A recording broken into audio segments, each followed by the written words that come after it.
Hello everyone, class 12th physics electrostatics का ये numerical है। जैसा कि फिगर में दिया हुआ है, इसके वर्टेक्स ए बी सी पे +2q -q and -q charge placed किया गया है। तो इसके थ्रू आउट हमें नेट डाइपोल मोमेंट निकालना है। तो डाइपोल मोमेंट निकालने के लिए सबसे पहले डाइपोल देखना होगा। डाइपोल होता है two equal and opposite charges separated by a small distance. तो यहाँ डिस्टेंस तो हमें दिख रहा है, लेकिन यहाँ +2q है और यहाँ -q है। क्या इसको सेपरेटली लिख सकते हैं, +q -q के साथ और ये +q इस -q के साथ? तो इस तरह से हम कंसिडर कर पा रहे हैं कि यहाँ दो डाइपोल बन रहा है। डाइपोल मोमेंट का direction from negative to positive होता है, तो ये इसका डायरेक्शन हो जाएगा और ये इसका डायरेक्शन हो जाएगा। इधर जो डाइपोल मोमेंट आएगा उसको हमने P1 कंसिडर किया और इधर जो डाइपोल मोमेंट आएगा उसको हमने P2 कंसिडर किया। तो इसी तरह यहाँ भी हो जाएगा ये P1 और ये P2। यहाँ मैंने दोनों को सेपरेट करके दिखाया है ताकि क्लियरिफाई हो पाए कि यहाँ दो डाइपोल बन रहा है और वर्टेक्स ए पे दोनों डाइपोल मोमेंट यानी कि ये वाला P1 और ये वाला P2 कोइंसाइड कर रहा है।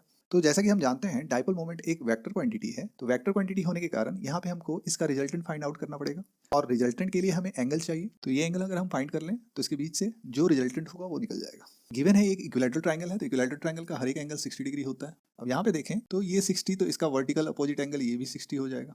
अब सिंपली रिजल्टेंट का फॉर्मूला लगाते हैं जो कि होता है R = P1 का स्क्वायर प्लस P2 का square plus P1 into P2 cos 60 degree. अब अगर यहाँ देखें पहले डाइपोल पे चार्ज सेम है और दूसरे डाइपोल पे भी चार्ज सेम है, उन दोनों का सेपरेशन भी सेम है, ए ही है। डाइपोल मोमेंट के फॉर्मूला से P = मान लो P1 = निकाल लेते हैं, तो एक चार्ज का मैग्नीट्यूड लेना है Q और सेपरेशन A, तो QA हो गया। P2 क्या हो जाएगा, अगेन इन दोनों में से किसी भी चार्ज को लोगे तो उसका मैग्नीट्यूड Q और सेपरेशन A है। यहाँ पे हमारा P1 = P2 मिल रहा है जिसको कि मैं P कंसिडर कर रहा हूँ। अब इस रिजल्टेंट वाले फॉर्मूले पे इसको इंप्लीमेंट करके देखते हैं क्या आता है।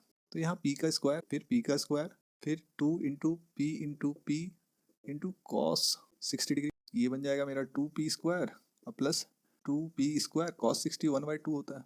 अब यहाँ मेरे पास आ गया 3P स्क्वायर, P स्क्वायर तो रूट से बाहर आ जाएगा, रूट में बचेगा 3। अब P1 P2 P तीनों ही बराबर है जो कि इक्वल है QA के, तो सिंपली मैं यहाँ पे QA लिख देता हूँ √3 और इसमें रिजल्टेंट का डायरेक्शन ये हो जाएगा। ठीक है।